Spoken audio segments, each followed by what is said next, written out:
Hi there, welcome back, or welcome for the very first time. You're safe now. This is your time to rest.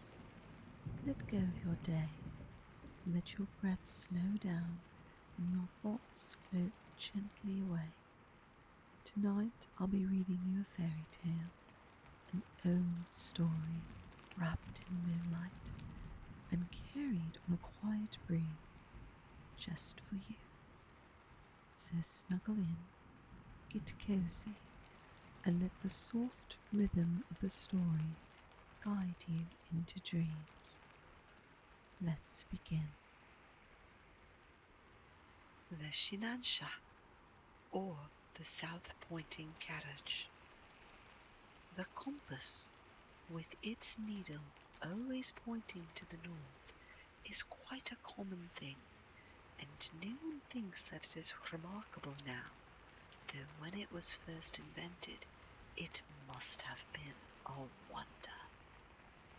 Now, long ago, in China, there was still more wonderful invention called the Shinansha. It was a kind of chariot with the figure of a man on it who always pointed to the south. No matter how the chariot was placed, the figure always wheeled about and pointed to the south.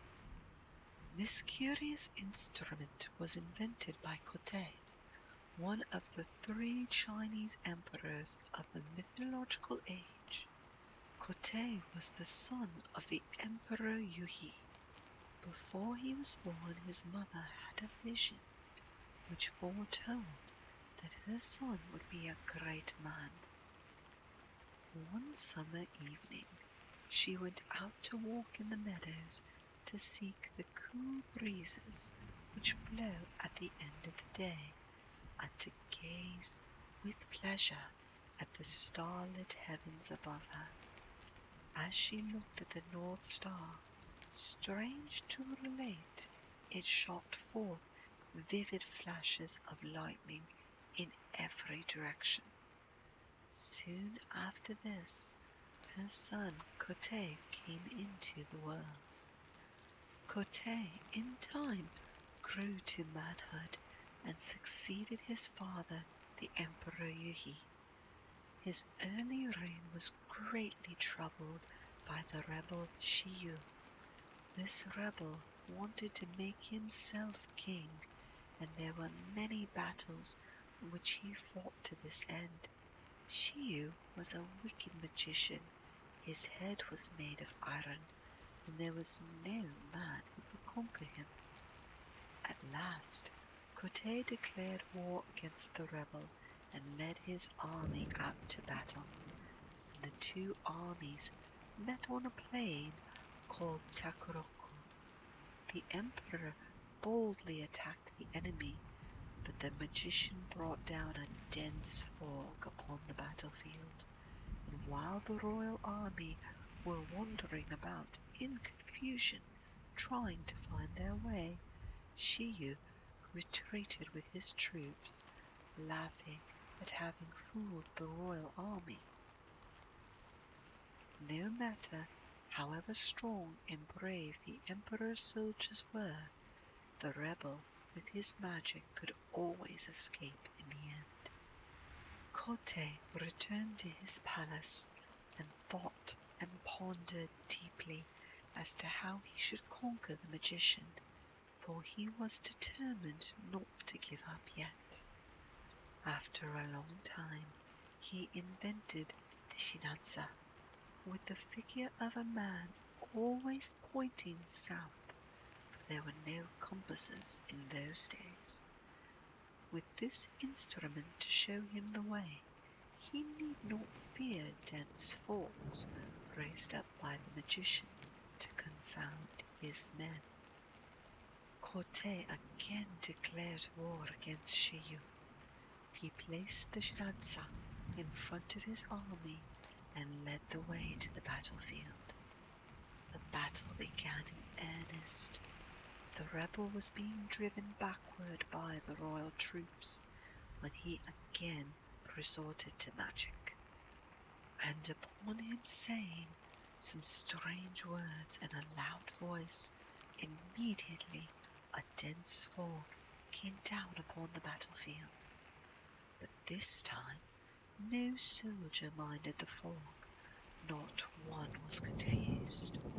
Kotei, by pointing to the Shinansha, could find his way and directed the army without a single mistake.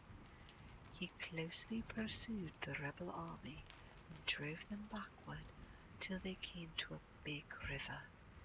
This river Kotei and his men found was swollen by the floods and impossible to cross. Shiyu, by using his magic art, quickly passed over with his army and shut himself up in a fortress on the opposite bank. When Kotei found his march checked, he was wild with disappointment, for he had nearly overtaken the rebel when the river stopped him. He could do nothing, for there were no boats in those days, so the emperor ordered his tent to be pitched in the pleasantest spot the place afforded. One day he stepped forth from his tent, and after walking about for a short time, he came to a pond. Here he sat down on the bank and was lost in thought. It was autumn, and the trees growing along the edge of the water were shedding their leaves, which floated hither and thither on the surface of the pond. By and by, Kotei's attention was attracted to a spider on the brink of the water. The little creature was trying to get on to one of the floating leaves nearby. It did so at last, and was soon floating over the water to the other side of the pond. This little incident made the clever emperor think that he might try to make something that could carry himself and his men over the river in the same way the leaf had carried over the spider.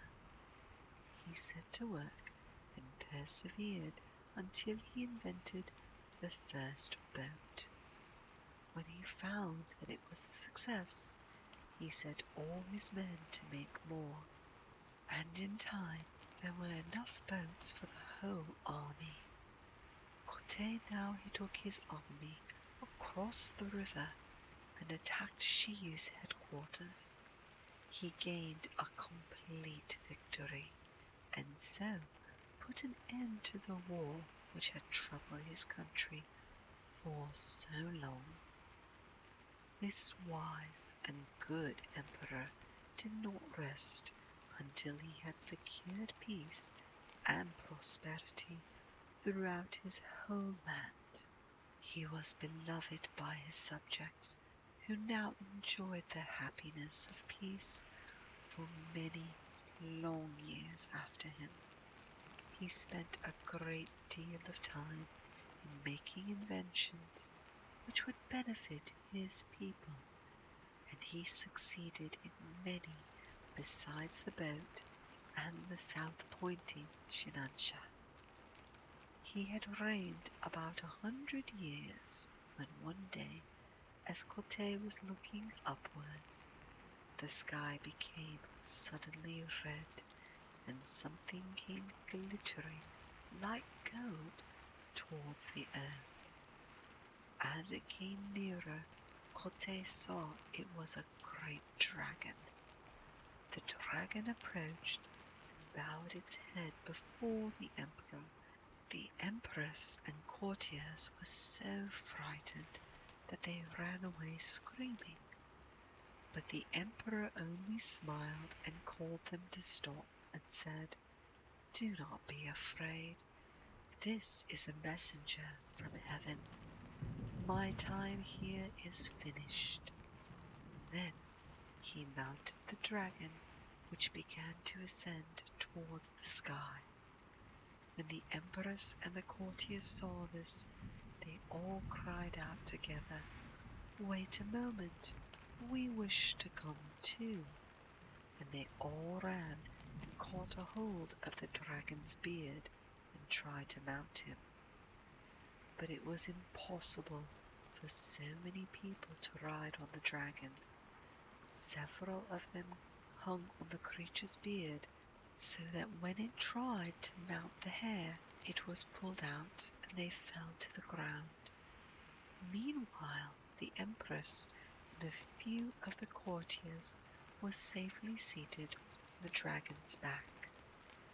The dragon flew so high in the heavens that in a short time the inmates of the palace, who had been left behind disappointed, could see them no more. After some time, a bow and an arrow dropped to the earth in the courtyard of the palace. They were recognized as having belonged to the Emperor Kotei. The courtiers took them up carefully and preserved them as sacred relics in the palace. The end. The story has ended, but your dreams are just beginning. Let them carry you gently through stars and silence and soft wonder. Thank you for letting me read to you. I'll be here again whenever you need a quiet voice and a gentle tale. Sleep well, sleep deep, and good night, dear dreamer. Breuddwydion melys, dear dreamer, sweet dreams.